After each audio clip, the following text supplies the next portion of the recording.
good. I think it's good here.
walk through a county courthouse square.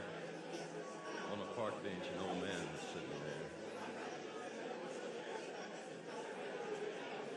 Yeah! And I've set up and toured out this stage with my own two hands. We've traveled this land, back tight in minivans. And all this for the fans, girls, money, and fame. I played their game, and had to scream my name. I will show no shame. I live and die for this. And if I come off soft, fix you on this. Are you scared? Devil without a cause, and I'm back with the beaver hats and Ben Davis slacks. 30-pack of stroll, 30-pack of hoes. No Rogaine in the propane flows. The chosen one, I'm the living proof. With the gift of gab from the city of truth. I jabbed and stabbed and knocked critics back. And I did not stutter when I said that. I'm going platinum, selling rhymes. I went platinum 7 times. And still they ill and wanna see us pride. I guess because only God knows why.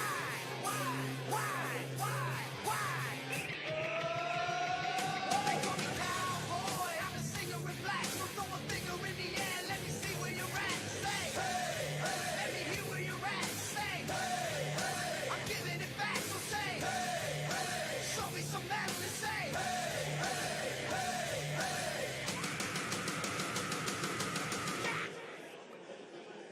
I like AC/DC and ZZ Top. Most-Cephas beasties and the kings of rock. Skinner, Seeger, Limp, Corn, the Stones. David Allen Coe with no Joe Jones. Yeah! Pass that bottle around. Got the rock from Detroit. Soul from Motown. The underground stone. Fucking pimp. With tracks that Mac and slap back the whack. Never gain away. I don't play with ass. But watch me rock with Liberace flash. Punk rock the class. Boy bands are trash. I like Johnny Cash and Grandmaster Flash. Flash, flash, flash, flash. They call me cowboy, I'm a singer in black. So throw a finger in the air, let me see where you're at. Say, hey, hey. Let me hear where you're at. Say, hey, hey. I'm giving it back, so say, hey, hey. Show me some metal and say, hey, hey, hey, hey. Yeah. Yeah, I saw your band. Check it out on stage like a bunch of musical ducks. When you're a sucker, you just can't fuck.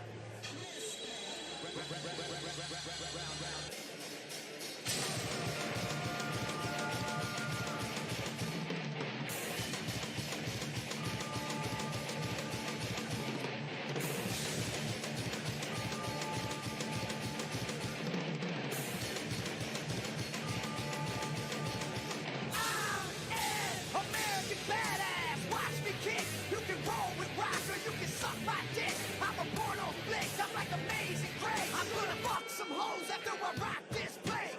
Super fly, living double wide, sidecar my glide so Joe C can ride. Full sack to share, bringing flash and flare. Got the long hair, swinging middle finger in the air. Snakeskin suit, 65 Chappelle. See me ride and sin, hear the rebel yell. I won't live to tell, so if you do, give the next generation a big fuck you. Who knew I'd blow a black unwarm armor? Said fuck high school, pissed on my diploma. Smell the aroma, check my hip.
a washing machine and then a Chevrolet. Sing it. Song, song of the South, sweet potato pie and I shut my mouth. Gone, gone with the wind, there ain't nobody looking back again. Play it.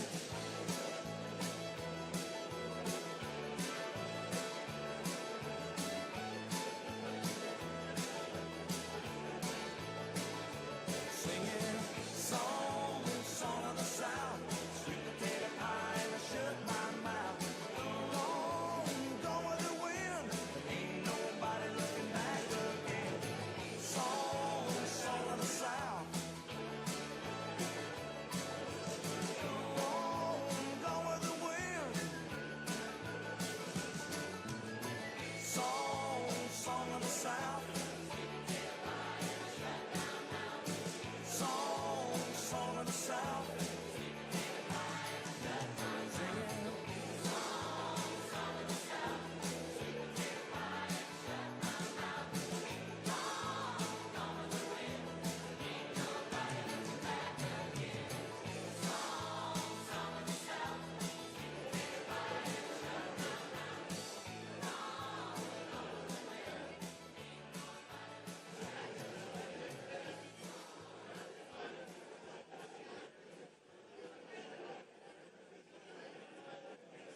the best. You can be the King Kong banging on your chest. You can beat the world, you can beat the war. You can talk the guy, go banging on his door. You can throw your hands up, you can beat the clock. You can move a mountain, you can break rocks. You can be a master, don't wait for luck. Dedicate yourself and you can find yourself. Standing in the Hall of Fame, and the world's gonna know your name. 'Cause you burn with the first flame, and the world's gonna know your name. And you'll be on the walls of the Hall of Fame. You can go the distance, you can run the mile. You can walk straight through hell with a smile. You could be the hero, you can get the gold. Breaking all the records you thought never could be broke. Yeah, do it for your people, do it for your pride. You ain't never gonna know if you never even try. Do it for your country, do it for your name. 'Cause there's gonna be a day when you're standing in the Hall of Fame, and the world's gonna know your name. 'Cause you burn with the first flame, and the world's gonna know your name. And you'll be on the walls of the Hall of Fame. Be a champion. Be a champion. Be a champion. Be a champion in the walls of the Hall of Fame. Be students, be teachers, be politicians, be preachers. Yeah. Be believers, be leaders, be astronauts, be champions, be truth seekers. Be students, be teachers, be politicians, be preachers, be believers, be leaders, be astronauts, be champions. Standing in the Hall of Fame, and the world's gonna know your name. 'Cause you burn with the first flame, and the world's gonna know your name. And you'll be on the walls of the Hall of Fame. Be the greatest, you can be the best. You can be a King Kong banging on your chest. You can be a hero, you can beat the world. You can talk your child, go banging on his door. You can throw your hands up, you can beat the clock. You can move a mountain, you can break rocks. You can be a master, don't wait for luck. Dedicate yourself and you can find yourself. Standing in the Hall of Fame.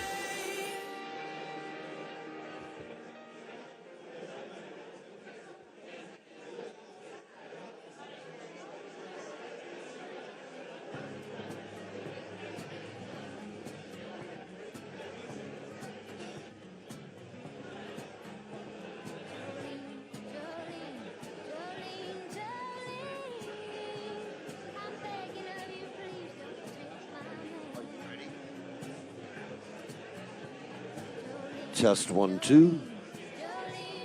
Test 1 2.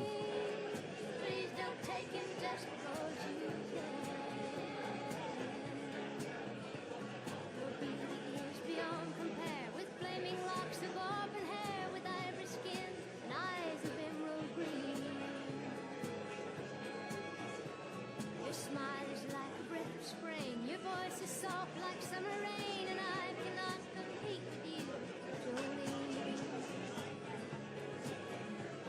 He talks about you in his sleep, and there's nothing I can do to keep from crying when he calls your name, Jolene. And I can easily understand how you could easily take my man, but you don't know what he means to me, Jolene. Jolene, Jolene, Jolene, Jolene. I'm begging of you, please don't take my man. Jolene, Jolene, Jolene, Jolene. Please don't take him just because you can. Ladies and gentlemen, Choice of me. if you could kindly find your seats.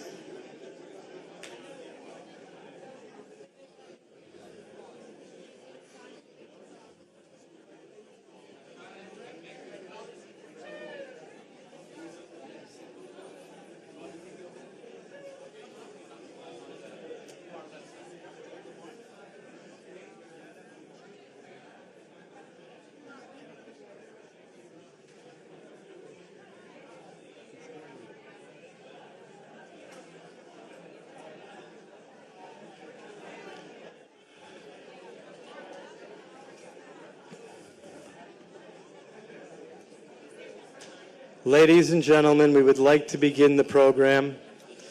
If you could kindly find your seats so we could start this program.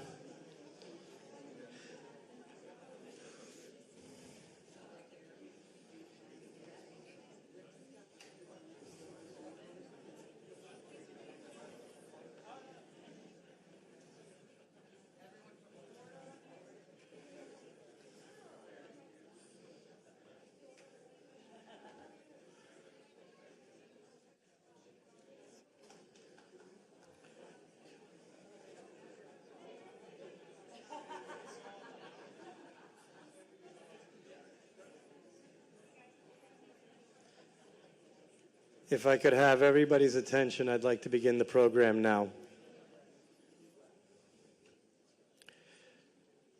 My name is Yehuda Kaploon, and I will be acting as the MC and the host for your evening tonight.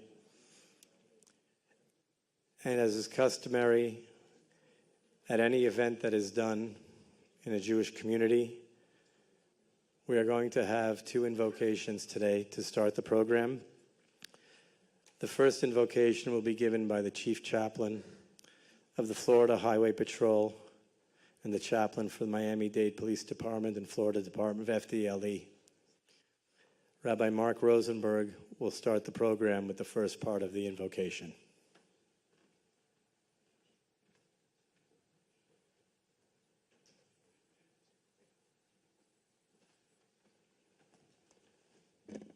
If you could please rise, thank you. One of our most revered American presidents, Abraham Lincoln, once stated, "I am a firm believer in the people. They can be depended upon to meet any national crisis if given the truth. The great point is to bring them the real facts. If there ever was a power that breaks through the barriers, it's the power of truth. It is what people hunger for and badly miss."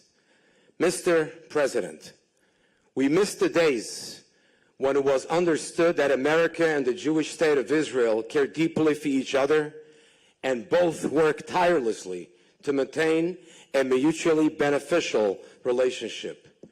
We miss the days when it was clear that a safe and secure Israel is a benefit to America and to the world. Our founding fathers made it clear that anti-Semitism is unethical and unpatriotic. The Bible states, "Justice you shall seek, with true justice applied to all." President Trump, you are uniquely situated to bring it all back. It is by now crystal clear that God certainly has plans for you and for all of us, and we continue to pray for his continued protection. Many stories are told about your kindness and generosity to those in need, and those acts are a measure of a great leader. We thank God for his protection and guidance to all people here and in Israel.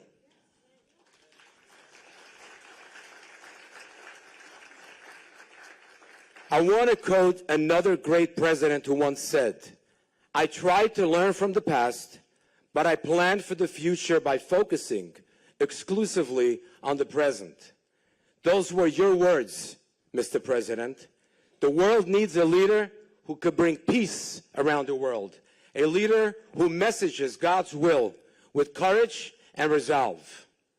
We pray that peace and tranquility return to the embattled shores of Israel, and that our hostages are returned home.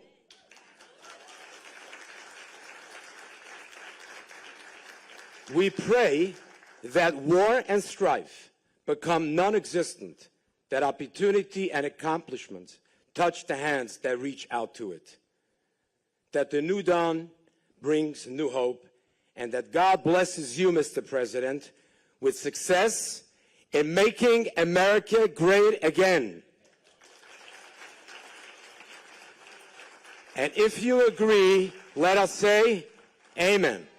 Thank you.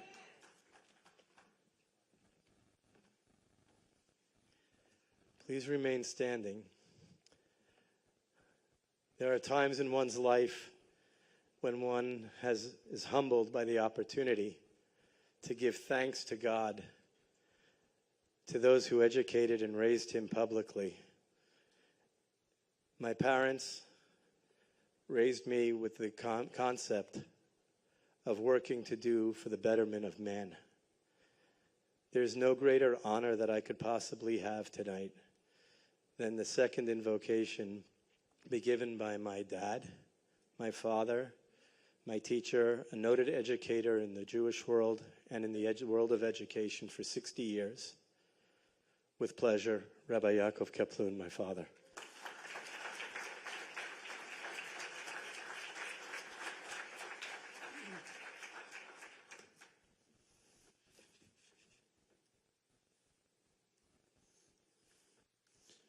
President Trump, Dr. Miriam Adelson, colleagues, distinguished guests, and the many friends I've met tonight.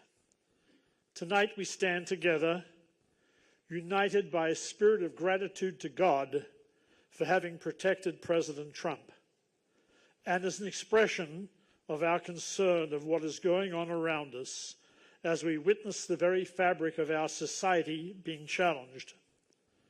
Shalom. The word shalom, peace, may perhaps be best defined as the ultimate relationship which incorporates tolerance, understanding, and harmony between all of God's creations and their Creator. Peace is the essence of the well-known biblical blessing, wherein God instructs Moses to have his brother Aaron, the high priest, and his descendants bestow upon the people, and indeed upon all of mankind for all times. The blessing reads, "May God bless you, guard and protect you. May his countenance shine and his graciousness radiate upon you. May God turn his countenance toward you and grant you peace." In its original form, as written in the language of the Torah, "Vaydaber Adonai al Moshe lemor, daber el Aaron ve'al banav lemor, כה תברכו את בני ישראל, אמור להם, יברכך אדוני וישמרך, יאר אדוני פניו אליך ויחונקה, יישא אדוני פניו אליך וישם לך שלום, ושמו את שמי על בני ישראל ונברכם."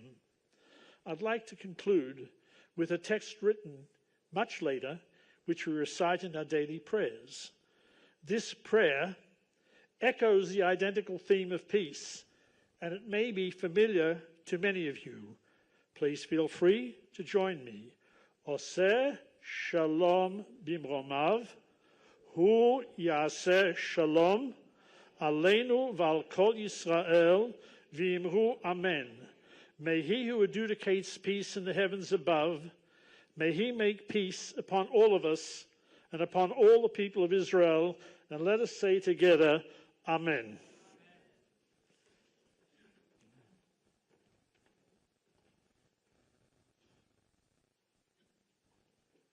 Please be seated.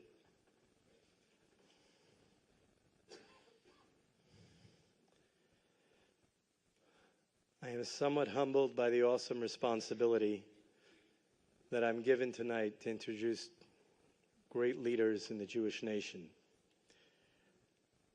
But before we begin, it's so incumbent upon all of us to realize and recognize that anti-Semitism is running rampant throughout the United States and the world. We need to reflect that we are not learning anything from the history of the Jewish nation, and we must take those lessons and understand them. In 1933, college campuses in Germany all had anti-Jewish protests. People were silent. No leaders had the courage to stand up against the anti-Semitic attacks that were occurring on students. Nobody had the courage to stand up to the attacks on Jewish businesses. people created Jewish-free zones, and nobody had the courage to take the time to protest or to have their voices heard. My friends, that's less than 100 years ago, and we witnessed a Holocaust where 6 million of our brethren were killed. Jews are being attacked on a daily basis. The world is silent. Unfortunately, right now, even in the halls of Congress, there are members that believe that it is okay for Jews to be killed, for women to be raped, tortured, children butchered, babies murdered in their cribs, and the world is silent or equates genocide, butchery, savagery, and tries to justify that behavior. Tonight is just a small step of a protest that we will not be silent, that we cannot be silent. And silence is acquiescing to those people's behavior. It is incumbent upon every single one of us to understand that we cannot remain silent in the face of anti-Semitism. At an event in Bedminster less than a month ago, we spoke that it is safer for a Jewish student in a college to walk down the streets of Abu Dhabi with a kippah than it is to walk in our hallowed institutions, or our so-called hallowed institutions, of Columbia, Harvard, Penn, UCLA, USC, and the list is unbelievably long. How can that be? We cannot remain silent. Leading that cause, and before people want to equate peace, and they scream about peace, as Americans, we understand from our history that to end a war, you need to win the war. And to win the war, it only ends when there is a victor of good versus evil. Good must triumph over evil.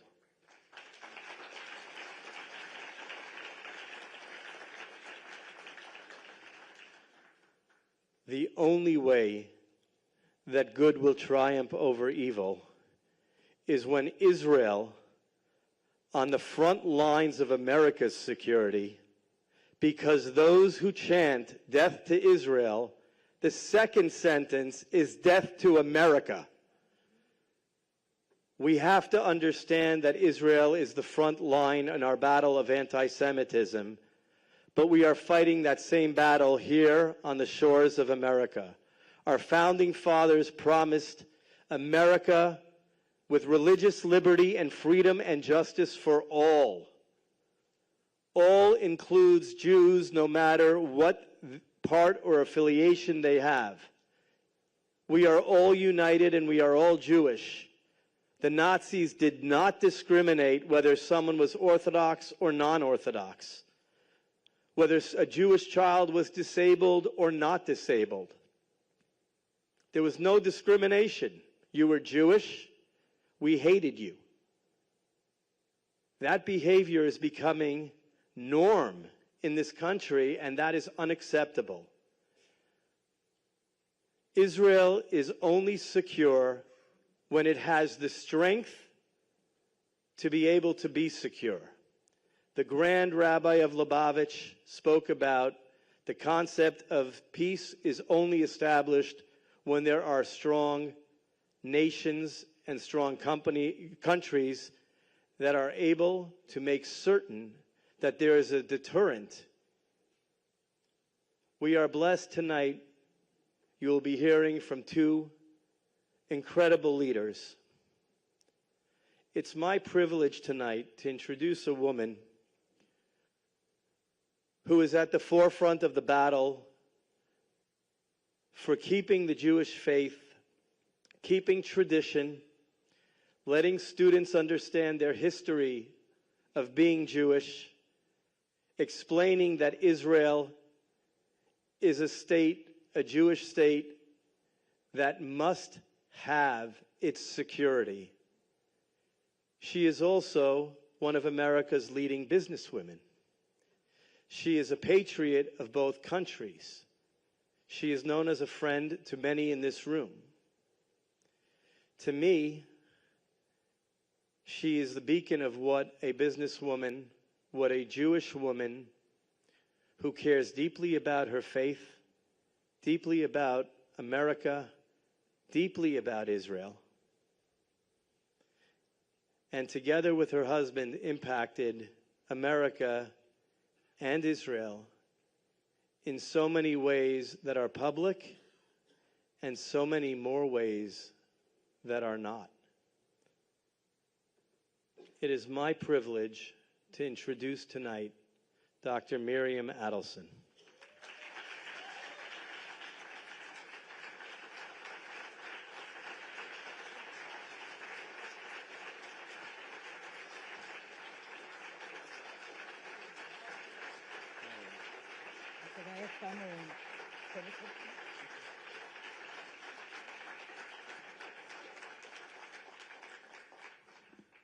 Please sit.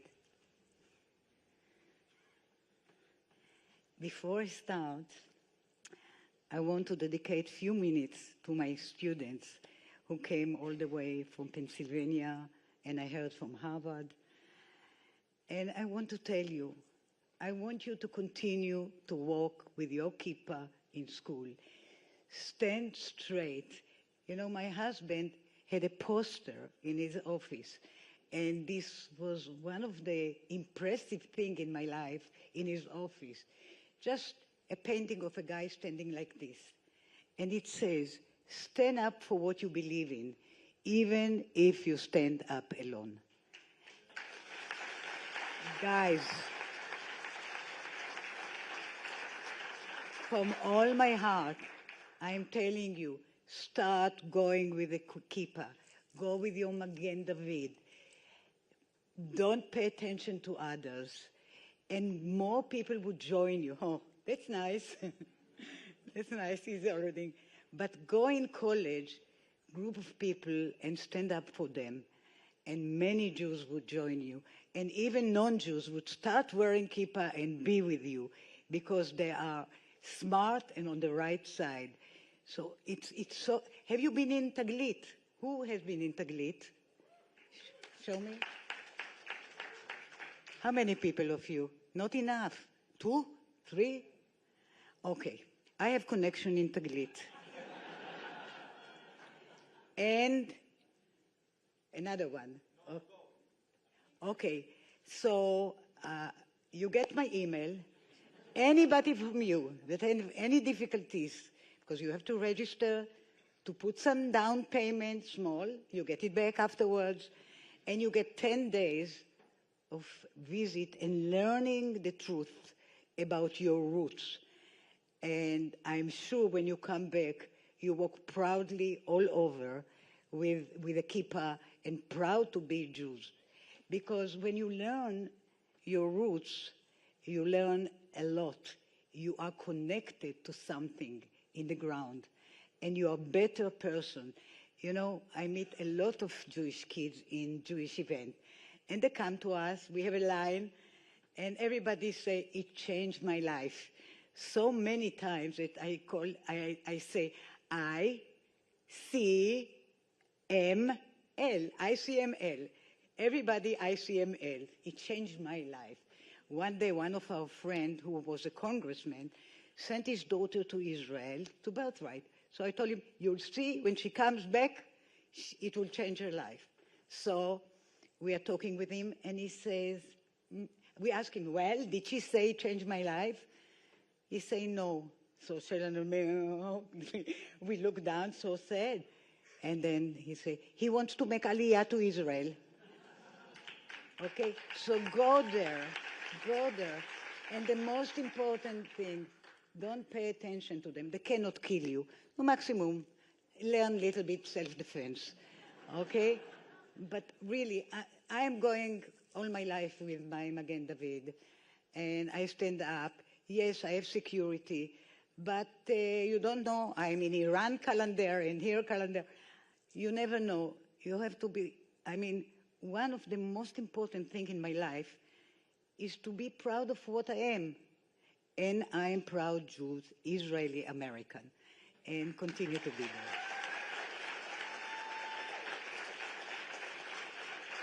So another small version that I want to tell you, I want to thank the people that organized this event, and especially to Ed Russo, Yuda Kaplun, and his lovely son, Moshe Kaplun.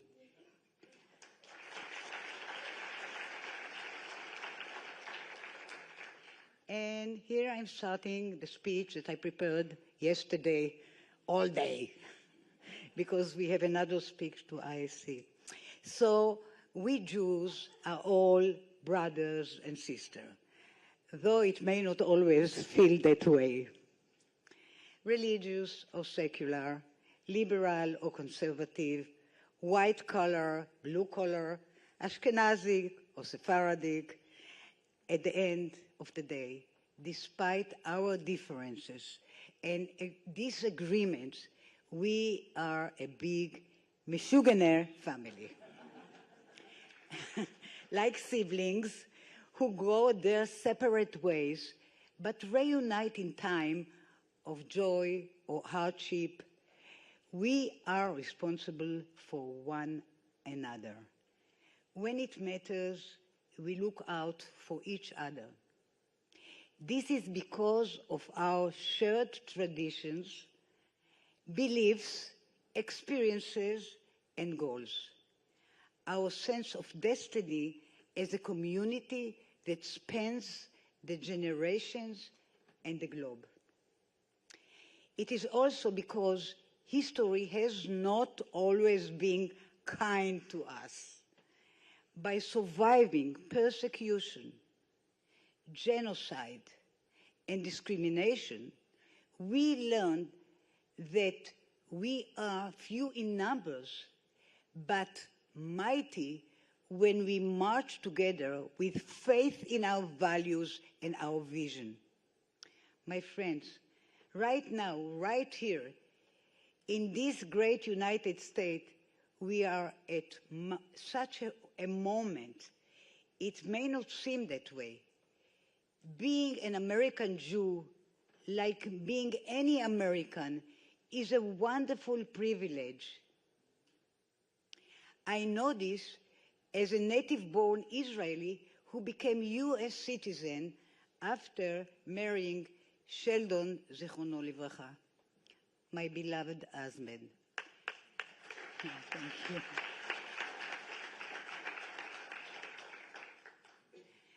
The security and prosperity and pride that this country offers are simply miraculous, a godsend.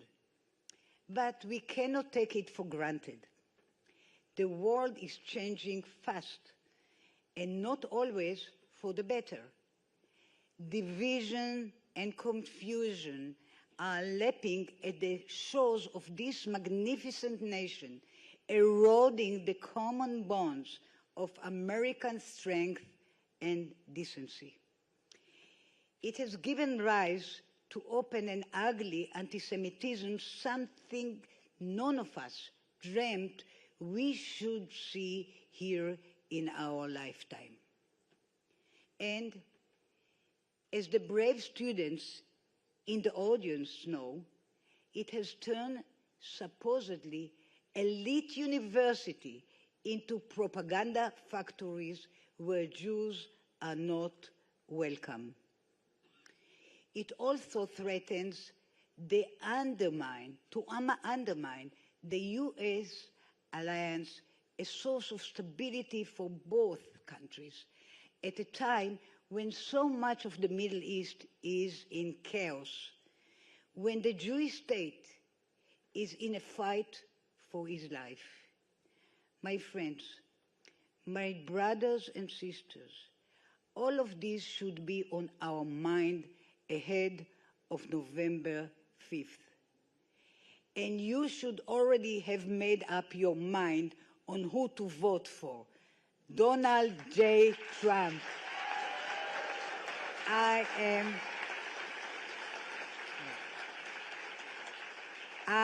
am talking tachlis.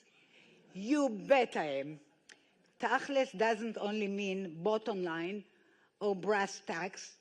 It comes from the Hebrew word tachlit. Tachlit, which means purpose. We Jews are a purposeful people. And President Trump is a purposeful man.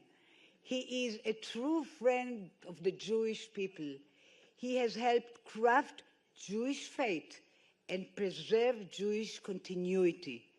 It's not just because he is the father of a beautiful Jewish woman, Ivanka, and the grandfather of her beautiful Jewish children, Jared.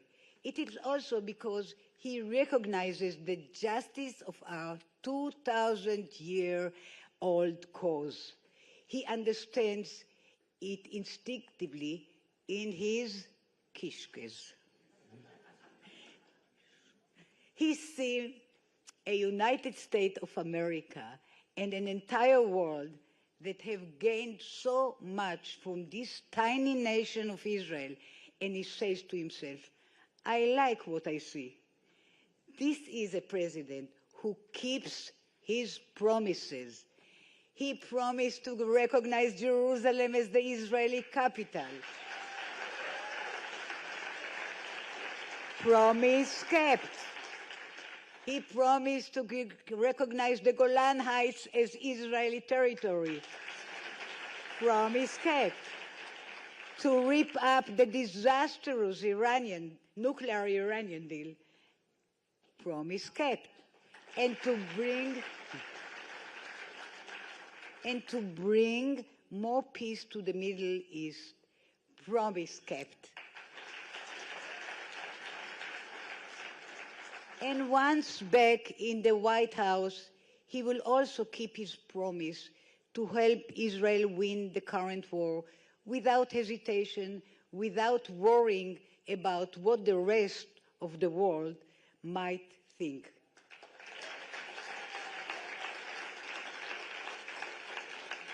Because Trump does what is right, straight and simple. Tachlis. That's all we Jews are asking for. And that's why all of us Jews must vote for him.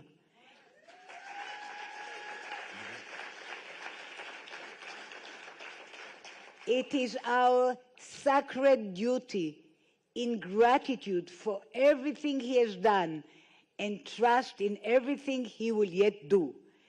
So now, are you ready to hear some tachlis from the man himself? Please join me in giving a warm Philadelphia welcome from the student from Philadelphia, full of brotherly love for our friends, our president, and our brother, Donald J. Trump.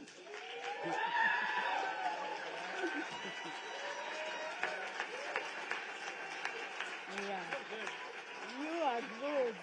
You are the best. Okay. The best.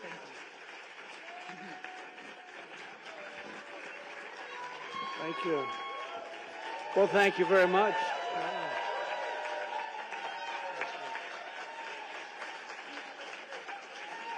Thank you very much, Miriam. I don't know if you know it, it's a great lady. This is a great lady. This is a great one. Thank you, Miriam.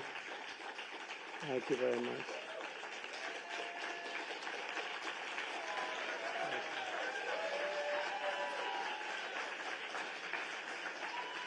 Thank you very much, everybody. All right, let's sit down. Let's talk about Israel, or Israel, as they say. I love the pronunciation. I love it.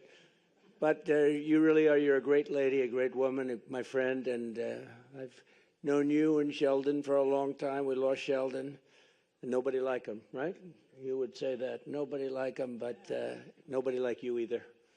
and he's very proud of you right now. Thank you very much.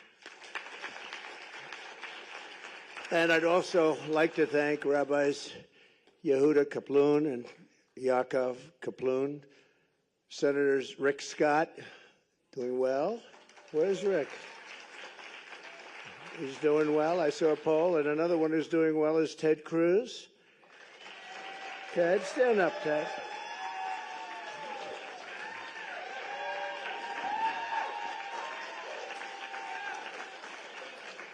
Thank you, Ted. Thank you. And Lindsey doesn't have to do well because he's got another few years to go before he runs. It's something nice about that. But Lindsey Graham is terrific, terrific guy. Bill Haggerty, who's fantastic. Bill, thank you very much. And Joni Ernst. Where's Joni Ernst? Joni, thank you very much, Joni. Great, doing a great job. Those farmers love Joni. I'll tell you, she was tough, right? She came to see me, and I thought I made a deal, and then she said, no, no, no, we want more, more, more. But that's what you're supposed to have, right? Good job, Joni, and you got it. Former Senator Norm Coleman. Norm, thank you. Thank you, Norm. Look good. And a spectacular person, Elise Stefanik. Spectacular. What she did to that woman at Harvard with the big, big fat glasses. That woman had no idea what was happening. That was beautiful to watch, actually. A friend of mine, Carlos Jimenez. Carlos, thank you, Carlos. Got a lot of power here. There's a lot of power here. You know, this is like the old days. Because frankly, there's been a movement going on. I call it AOC +3, but the +3 is a lot more, and we have to end that. We have to end it. We have to end it fast. I've never seen anything like it. John Carter, please. John, where's John? Thank you, John. Thank you very much. Good job. Mario Diaz-Balart. Mario, thank you. Thank you, Mario. Byron Donalds. Boy, he's a popular guy. He is, and he's a great guy with a great future. Good. I didn't see you back there. You didn't. He has so many pictures with me. He didn't need a picture. He doesn't want another picture. Ronnie Jackson. What a great guy. Think of this. He was an admiral, a great admiral, respected by everybody. Then he became the White House doctor, took care of maybe Bush a little bit, and Obama, right? And then Trump. And they asked him, who's the most healthy of the group? And he said, not even a contest. Who? Trump. Trump. In fact, he said Trump would live for 200 years if he didn't eat junk food.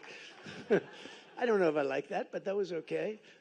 Great doctor. And now he's a really popular congressman, and he's our friend. And when I had a little ear problem, he was there. He literally came from Texas, and he did a great job, and I appreciate it very much, Ron. Thank you. Because once you're a doctor, you're always a doctor, even if you're a congressman, I guess, right? Don't you think?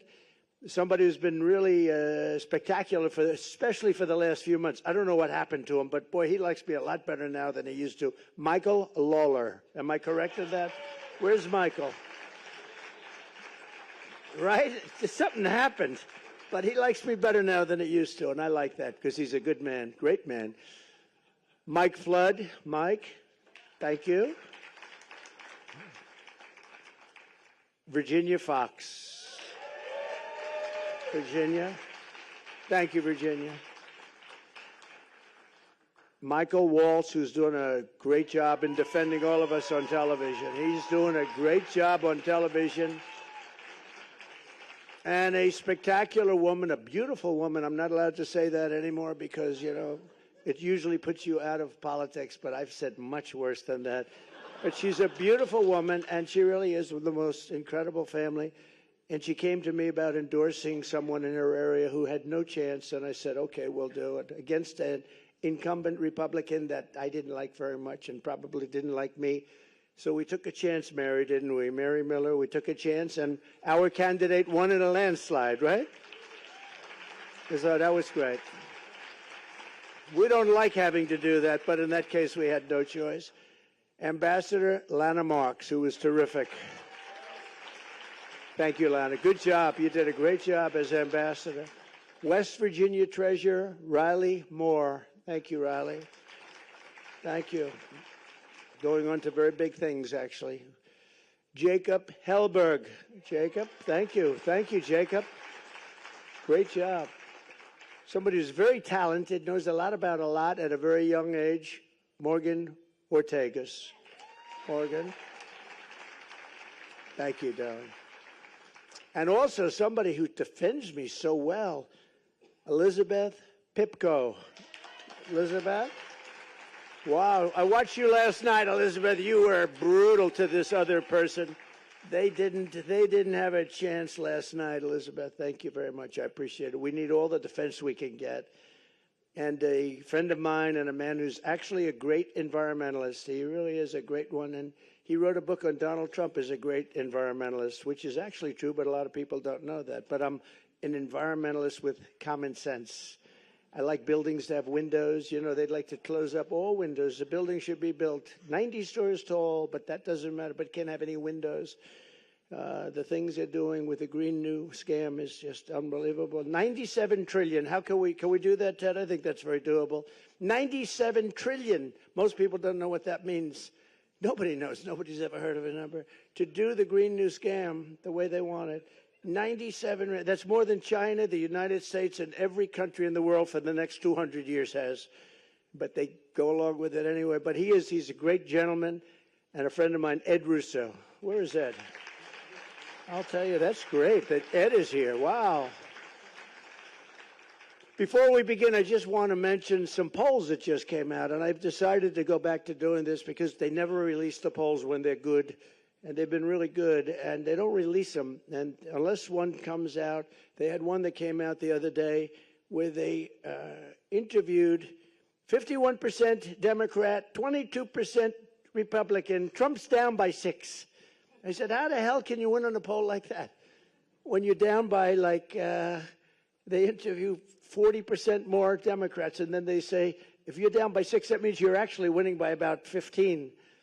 But we don't go with that, but we do go with the respected polls, and we go with polls because they don't want to release them because they've all been pretty good.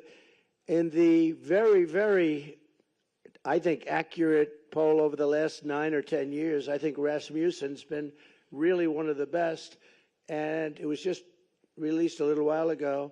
I'm leading by 8 points against a woman that you cannot allow to happen. I mean, honestly, you are generally Jewish people. We have a lot of good Christians there that love Israel, by the way. In many ways, they love Israel more than Jewish people love Israel, which is shocking, but nevertheless, we'll take it, right?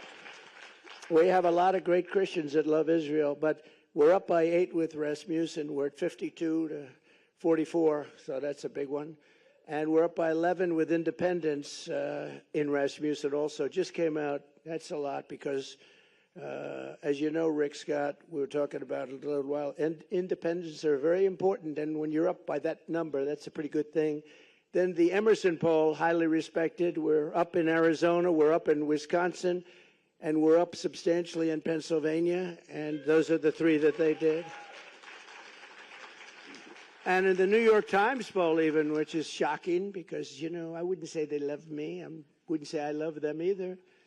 But I'm up by 9 in the Midwest. That's a big one. And the Atlanta Journal-Constitution, we're up by at least 3 in Georgia. And CNN has us up. I love seeing like a CNN and then we're up. So if you're up 5, you're probably up 20 or something. But in CNN, we're up 5 in Arizona. The Daily Express poll has us up 5 in all of the battleground states, which is great. So I say 47 days from now, we're going to defeat Kamala Harris. You have to defeat Kamala Harris. More than any other people on earth, Israel, I believe, has to defeat her. You know that? And I've never said this before. I'm thinking, Miriam, more than any people on earth, Israel has to defeat her. I really believe that it's a disaster for Israel. And you know why, and you've heard her statements. We're going to take back our country, and we're going to make Israel great again, and we're going to make America great again. We're going to make them both great again, greater than ever before. We've gathered today to talk about the scourge of anti-Semitism tonight. We're 2 weeks away from the one-year anniversary of the worst attack on the Jewish people since the Holocaust. Without question, on October 7th, which would have never happened if I was president, by the way, I have to always preface it by saying it would have never, ever happened. Innocent men, women, children, and babies were tortured, maimed, kidnapped, and killed. It was an amazing sight, especially if you were able to see, and you don't want to necessarily see it, some of the tapes and film that was made of the atrocity. It was a wake-up call for the entire world, and you have to take it that it is a wake-up call. Get smart. Instead, even here in America, Jewish citizens have been forced to endure the worst outbreak of anti-Semitism in many generations. And so many people shockingly even deny the attack took place. This is a new thing. I saw it recently where they're interviewing people. They said, well, we don't know if there was an attack. I don't know. It's just so terrible. And, you know, there were people I read many times during the Holocaust. We had people denying it. They were deniers. They said, we don't believe it ever took place. And it's a terrible thing when they say that. I never thought I would see anything like what is happening right now. I never thought you'd ever see a thing like this ever happen. It's beyond belief. You know, 15 years ago, Israel was the strongest lobby, if you want to use the word lobby, had the strongest representation of people like this. These are great people, Miriam. But the strongest there was, if you said something about a Jewish person or something about Israel that was bad, you were out of politics. Unless your name was Ted Cruz, he could get through. I think Ted could get through, but maybe not. Maybe even Ted. But it's true. You said something about Israel that was bad. It was like, today, you have to fight. We all have to fight for Israel. I am so surprised to see it, but we're going to win the fight, so don't worry about it, okay? We'll win the fight. There are those that say it's very much like a long time ago when you could say anything, but all across our land you've seen Jewish Americans harassed and attacked and terrorized by anti-Semites and Hamas sympathizers. I can't believe what we've been witnessing over the last year. Actually, I've watched it in great detail. I've watched it, and I've watched it take place. It's hard to believe, yet despite presiding over this explosion of anti-Semitism, Kamala Harris has done absolutely nothing. She has not lifted a single finger to protect you or to protect your children or to even protect you with words. I'm here today to tell the Jewish American community that this ugly tide of anti-Semitic, pro-Hamas bigotry and hate will be turned back and crushed starting at noon on January 20th, 2025. Thank you.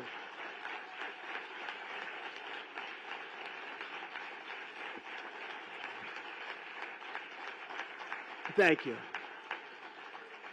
It will be a bright new day for the Jewish community in America. No longer will you have to walk the streets in fear. You're walking the streets in fear. Can you believe it? Young college students are afraid to go to college. It's not something that anybody thought they would ever hear or see. No longer will you be threatened on your college campuses. No longer will you be discriminated against in college admissions.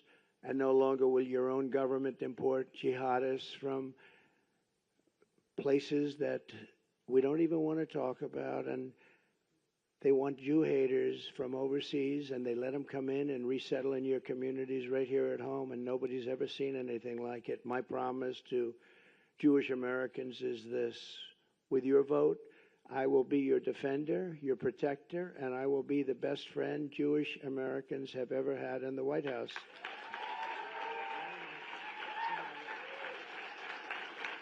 You know that. Thank you.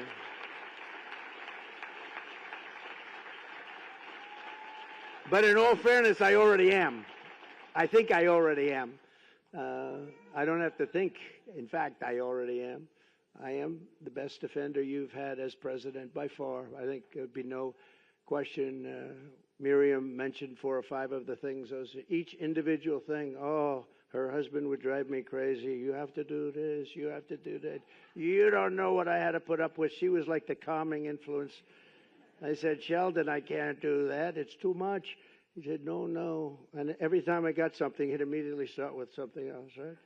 He'd get something, always fighting for Israel and the Jewish people. But, you know, I had such great respect for it.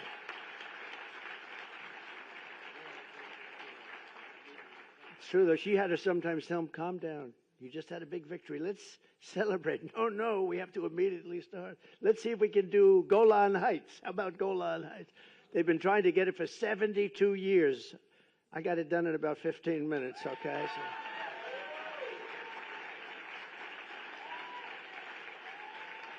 Even Sheldon couldn't believe that one, I'll tell you. Even Sheldon couldn't believe that one. He said, we just got Golan Heights. They didn't even ask for it. I actually gave you that one. You didn't ask for it, but I thought it was important. Ground zero for the outbreak of the anti-Jewish hate under Kamala Harris has been our college campuses. At UCLA a few months ago, Marxist thugs dressed up like terrorists and created, quote, Jew exclusion zones, blocking Jewish students from entering parts of the campus. Can you imagine that? A week after the October 7th attack on Israel, anti-Semites at Miami University in Ohio sent Jewish students and staff an email that said, quote, the best Jew is a dead Jew, end of quote. This is stuff that's not even thinkable. And the colleges do nothing about it, too. Most of them. At Baruch College, a mob of Hamas supporters targeted a group of innocent Jewish freshmen at a welcoming dinner, shouted slurs and mocked them for the death of Jewish hostages in Israel. At Princeton University, radical activists displayed the Hezbollah flag very proudly. At Columbia, you watched that along with everybody else. It was terrible. They took control of the school buildings, these magnificent buildings. They beat the hell out of them, by the way. And the campus became so dangerous for Jewish students at the university, rabbi told them, please go home, go home. A Yale professor called October 7th an extraordinary day. It was a great day, he said. A Cornell professor said that these heinous attacks were, quote, exhilarating and energizing to everyone. Kamala Harris said that the radical demonstrators on college campuses were, quote, human emotion should be this way. This is her message. This is somebody that's among 2 people. So we started off with 350 million. Of course, we really don't know how many people we have in the country anymore. They're coming in so fast at the border. Many criminals, many from jails, prisons, many from mental institutions, from insane asylums, terrorists. They're pouring in at levels we've never seen before. And she was the border czar. She now says she wasn't, but she was still in charge of the border. She's the one that did it. And I will tell you, the message that she gave is wrong. It's dangerous, and it's unbefitting a candidate for the president of the United States. So think of it. Let's assume 350 million. We're down to 2. I told our great First Lady the other day, well, we're down to 2, and now we're leading in the polls by, I think, a lot. I'm calling on Kamala Harris to officially disavow the support of all Hamas sympathizers, anti-Semites, Israel haters on college campuses and everywhere else.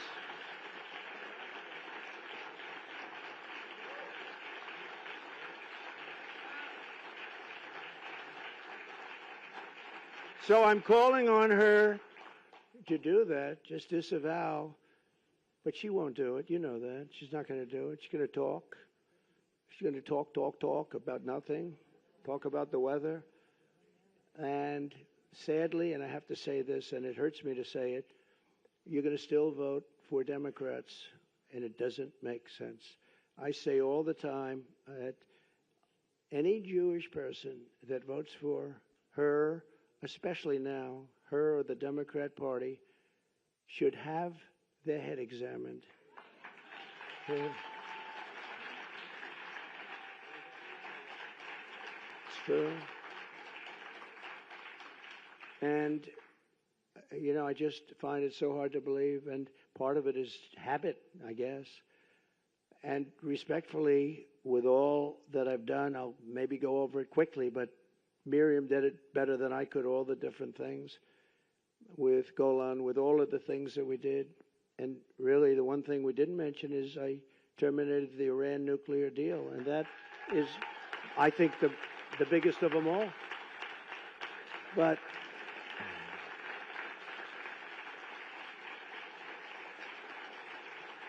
thank you. The problem is we could have had a deal, any deal we wanted. Michael knows that better than anybody. But Biden and Harris, and nobody knows it. When you say Harris, people say, who's Harris? You have to say Kamala, because nobody knows who the hell Harris is. That's her last name. But nobody knows it. Isn't it weird? How's Harris doing? Who the hell is Harris? How's Kamala doing? Oh, isn't it as weird? I've never saw anything like it. So we'll just call it Kamala. But you really, when you think about it, it's amazing that you're such nice people, because a lot of people wouldn't allow that to happen. We're joined today by several dozen Jewish American students from colleges across America. Thank you all for being here. And here's what I will do to defeat anti-Semitism and defend our Jewish citizens in America. My first week back in the Oval Office, my administration will inform every college president that if you do not end anti-Semitic propaganda, they will lose their accreditation and federal taxpayer support.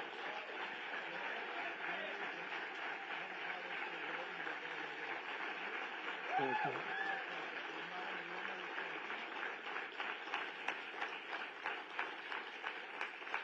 Truth is, you don't have to do much after that. When you do that, it's going to work miracles. Please sit down. We will not subsidize the creation of terrorist sympathizers, and we're not going to do it certainly on American soil. We're not going to do it anywhere. Next, I will inform every educational institution in our land that if they permit violence, harassment, or threats against Jewish students, the schools will be held accountable for violations of the civil rights law. Very important. Jewish Americans must have equal protection under the law. They're going to get it. At the same time, my administration will move swiftly to restore safety for Jewish students and Jewish people on American streets. Jews have been beaten on their way to synagogue in Los Angeles just recently, beaten on their way. Jewish American businesses have been vandalized, yet once again, the Harris-Biden administration has done absolutely nothing about it, doesn't even comment. Here in Washington, radical Hamas supporters tore down the American flag in front of Union Station, set it on fire, and hoisted the Palestinian flag, while police officers and they were spray painting at police officers and at the beautiful monuments surrounding the area and the flag, lions, people, and it was being in the construction business, this is a stone, it's limestone, that when you spray paint limestone, you'll see it in 100 years. They can take it off, but they can't really take it off. You'll see everything that they said in 100 years. It's a very porous stone. And what they've done is unbelievable. But I don't see them getting long sentences in prison like happened to other people. I don't see them even being approached or attacked in any way. They allow them to do it. But watch those limestones. I looked at them the other day, and that stone just sucks up that paint. It goes deep. You're going to see it in 100 years from now. Kamala Harris, let them go. She said, let them go. I will end this political violence and harassment once and for all. You know, when I was president, we had a moment where Washington was, in a sense, being attacked. They were trying to pull down statues, and I pulled out about an 1897 statute, very important, and it said that anybody touching, ripping down, or even trying to rip down a monument or a statue in the Capitol or anywhere else in the land up to the president will get 10 years in jail, no probation, no nothing. It's 10 years. It's not 10 years, but you serve 3 days It's 10 years and you serve all 10 years. You couldn't get a thing like that passed today, I don't think. What do you think, Ted? Not too easily. If you got 2 days, it would be a miracle. No, it's 10 years. It was so old. I lifted up this. It was old and dusty, but it read beautifully. And I invoked it, and I had a speech. I said, here's the story. Anybody touching a statue, and it ended when they had Abraham Lincoln ready to be pulled over. You remember that? I said, Abraham Lincoln, now we're hitting Lincoln. And I read it, and I told people that anybody from this moment on that pulls down anything or even tries to pull down a statue, you go into jail for 10 years. And it was an amazing sight, Miriam. Everybody just dropped the ropes. The ropes were left. They dropped the ropes and they started walking out of town. I was watching thousands of asses from the back. And it was a beautiful sight. It was a beautiful sight. It was a beautiful sight. They just started walking in a different direction. And that was the last of the problem we had. Remember the big problems we were having? They actually wanted to rip down Thomas Jefferson Memorial.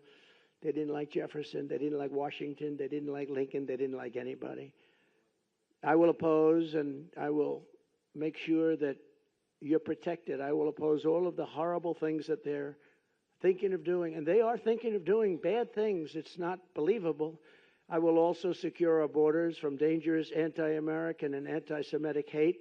Not only has Kamala thrown open our southern border, and again, she was in charge of your border. Now she's trying to say, well, I wasn't really the border czar. I never heard her disavow border czar before. But open to terrorists and criminals, she's supported unlimited migration from terrorist hotbeds into the United States, especially some of the hotbeds that most hate Israel. Under border czar Harris, armies of foreign Hamas sympathizers now march brazenly through our cities.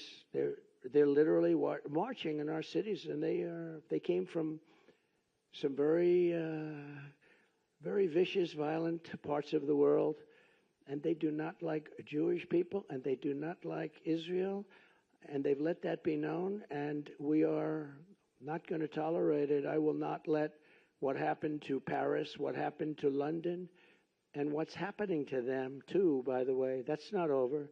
What happened to Brussels happened here in America. It's not going to happen. We will deport the foreign jihad sympathizers and Hamas supporters from our midst. We will get them out of our country. I will ban refugee resettlement from terror-infested areas like the Gaza Strip. And we will seal our border and bring back the travel ban. Remember the famous travel ban? We didn't take people from certain areas of the world because I didn't want to have people ripping down and burning our shopping centers and killing people. But we're not taking them from infested countries. We will quickly rebuild the greatest economy in the history of the world for Jewish Americans and for all Americans. It will happen very quickly. We will defeat inflation, cut energy costs in half, and we will have something that some people in this room would be interested in, and frankly, some won't. But I'll say it anyway because you got those television cameras blaring. No tax on tips, no tax on overtime, and no tax on Social Security benefits for our seniors. That's a good one for this room. This room likes that last one.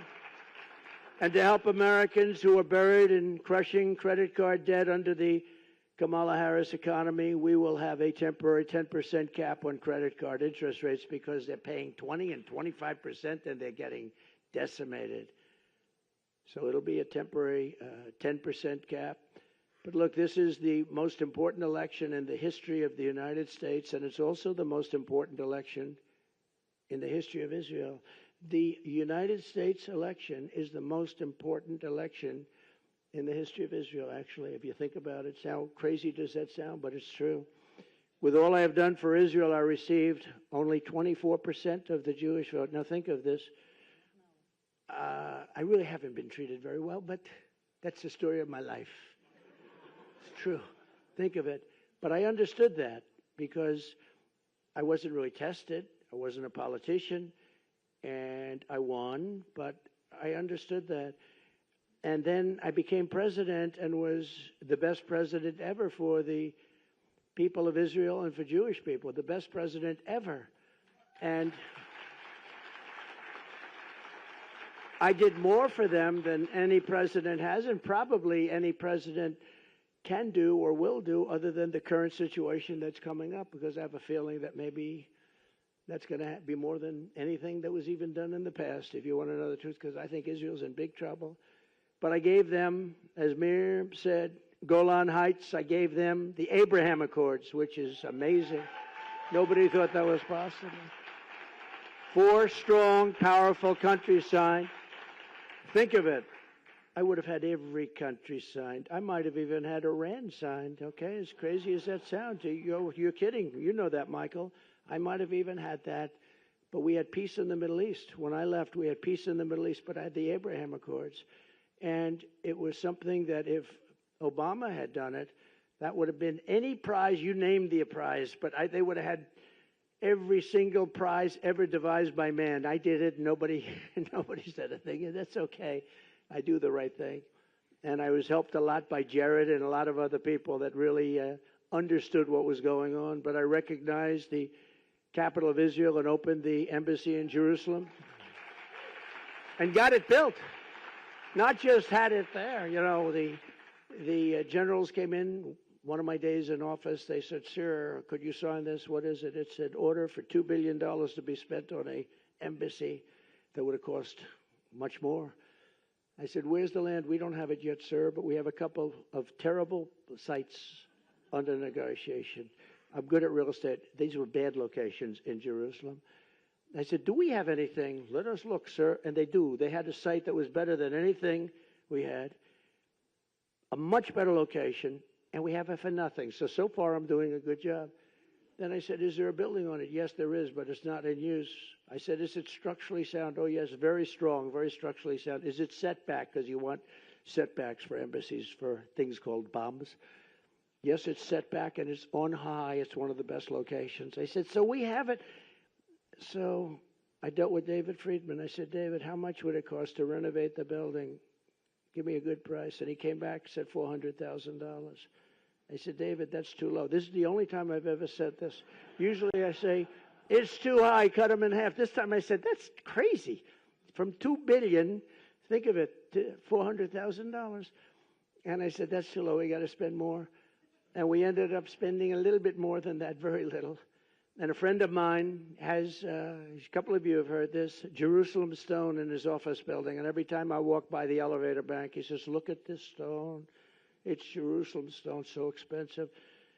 And I said to him, a very successful guy, very rich guy, and he was complaining about the price. "It's Jerusalem." But every time, after 20 times, I said, "Don't tell me it's Jerusalem stone again." Right on the elevator bank, beautiful stone, Jerusalem stone. So I'm there, and I say, "Listen, by any chance," talking to one of the contractors, I said, "Do you think you could use Jerusalem stone? Is it expensive?" "No, it's cheap as hell. We're in Jerusalem."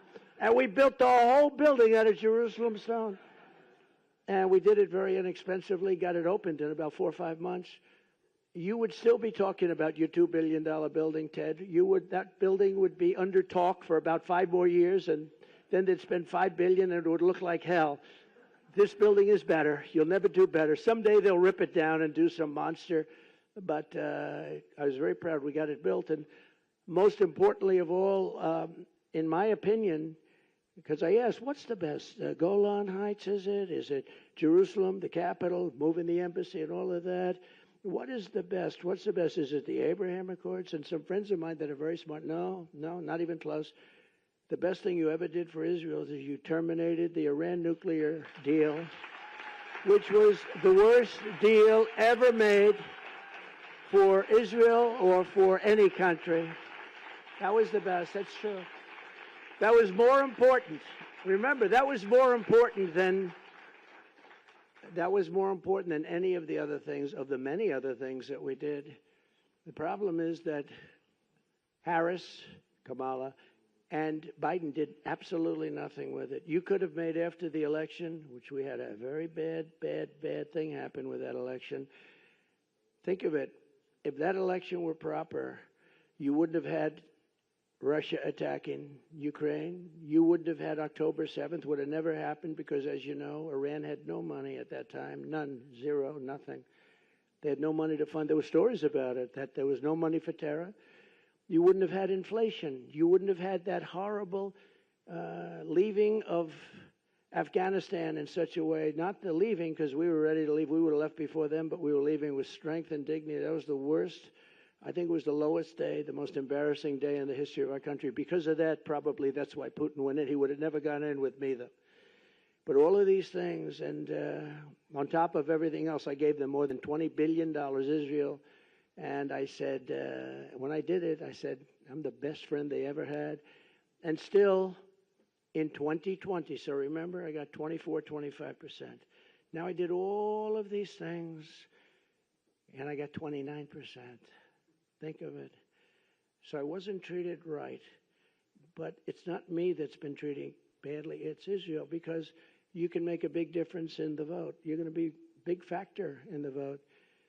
I will say places like Miami and different places were great. But honestly, I went from 25 to 29, and based on what I did and based on my love of the same love that you have, I should be at 100. I should be at 100. But let me give you the bad news. A poll, I just told you how good the polls are, but we need every vote we can get. The current polling has me with Jewish citizens, Jewish people that's supposed to love Israel. After having done all of that, having been the best president, the greatest president by far, a poll just came out. I'm at 40%. That means you got 60% voting for somebody that hates Israel. And I say it's going to happen. It's only because of the Democrat hold or curse on you. You can't let this happen. 40% is not acceptable because we have an election to win. So after all of this, I went from 29 to 40%. And people that are smart said to me, friend of mine Jewish, friend of mine loves Israel, loves everything about your religion and about your country, your place. He said, I can't believe it's happening. It's sad. And he started to cry, actually. He started to cry. With all of this, and he's a tough cookie. I don't think he cried since he was a little tiny baby. Maybe then I don't think he cried. I don't think he cried then, Miriam. But I will put it to you very simply and gently. I really haven't been treated right, but you haven't been treated right because you're putting yourself in great danger.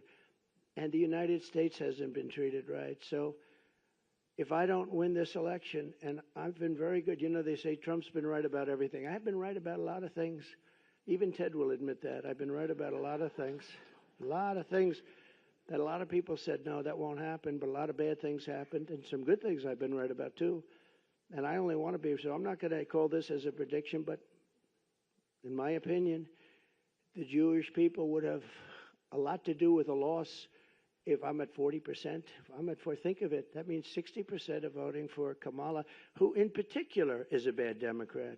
The Democrats are bad to Israel, very bad. They'll never change because they have a section of their party now which has become amazingly and quickly very powerful, vote-wise. I mean, Chuck Schumer is a Palestinian. Who would have thought that was going to happen? What the hell happened to him? I saw him the other day. He was dressed in one of their robes. That'll be next. No, Chuck Schumer is Hamas all the way. I don't know what the hell happened to him. If you support him, you're crazy. I have never seen his change may be bigger than Kamala on fracking in Pennsylvania, okay? But if we don't win this election, Israel, in my opinion, within a period of 2 to 3 years will cease to exist. It's going to be wiped out. That's what's going to happen.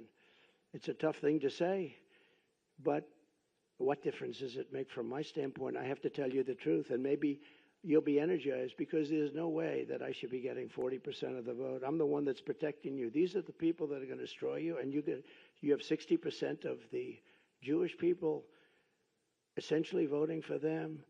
If I do win, Israel will be safe and secure, and we will stop the toxic poison of anti-Semitism from spreading all over America and all over the world. We'll get it stopped. But if I don't win, I believe Israel will be eradicated And you can't let that happen, and I don't think you will let that happen. So you have to, Rabbi, you have to get everybody together, and you have to get them to vote, because it's craziness to say, I'm at 40%. And when I heard that number today, it just came out today, when I heard that number today, I think it was insulting to our country. It was insulting to Israel. You know, it's very interesting. They did a poll in Israel. I'm like at 99% favorable. I could run for, right now, I could run for any office in Israel. In Israel, they love me. Here, not so much. But they do love me in Israel. Miriam, I'm at 99%. Everybody loves me. I could run for prime minister. Would you like me as your prime minister? But I have to learn your language. That's a tough language to learn. I have to learn it in about 3 months. I have to learn it very quickly. But no, I'm most popular person in Israel. But here it doesn't translate. It's a strange thing. So we have to save Israel. Look, you're here for a reason. We have to save Israel. This is no longer games. This is no longer games. This is the saving of Israel. And I'm going to mention it. We're making a big statement in a little while at another conference, also very important. And I'm going to mention it again and again. I believe that Israel will be wiped off the face of the earth if I don't win. And that's a big statement. That's a horrible statement to make. And it's just the way I feel. And a lot of people in this room agree with me. Because look at what's happened in the last 2 years. I have never seen anything like it, where something has gone so down so fast, where even Jewish people are protesting in these groups. They're Jewish people. People wearing yarmulkes are in these groups that are protesting with 100,000 people. So they have to change their way, because with your vote, you can reject anti-Semitism in our schools, in our communities, in our foreign policy, and in our immigration system. But all of that starts by rejecting Kamala Harris at the ballot box. She is anti-Israel, and she is anti-Jewish, and you got to get smart to it. And with that, I have great love and great respect for so many of the people in the room. I have so many friends in this room. I fought so hard for you. But it's time that you fight the real fight. And the real fight is to save Israel. Thank you very much. Thank you very much.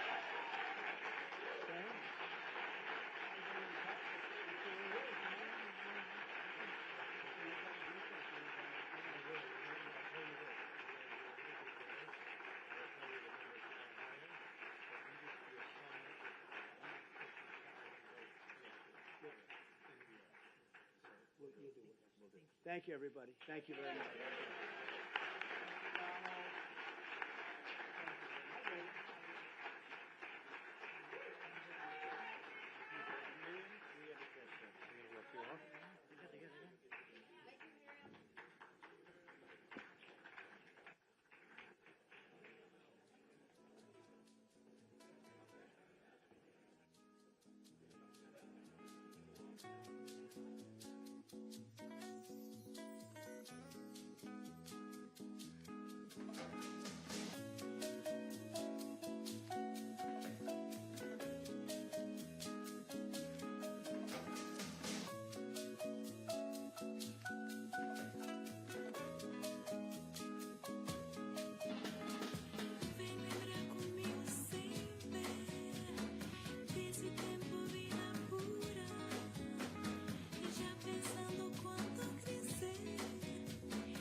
For the past decade, the IAC has been building a community nationwide, turning the Israeli-American story into a living bridge and creating a home for anyone with Israel at heart.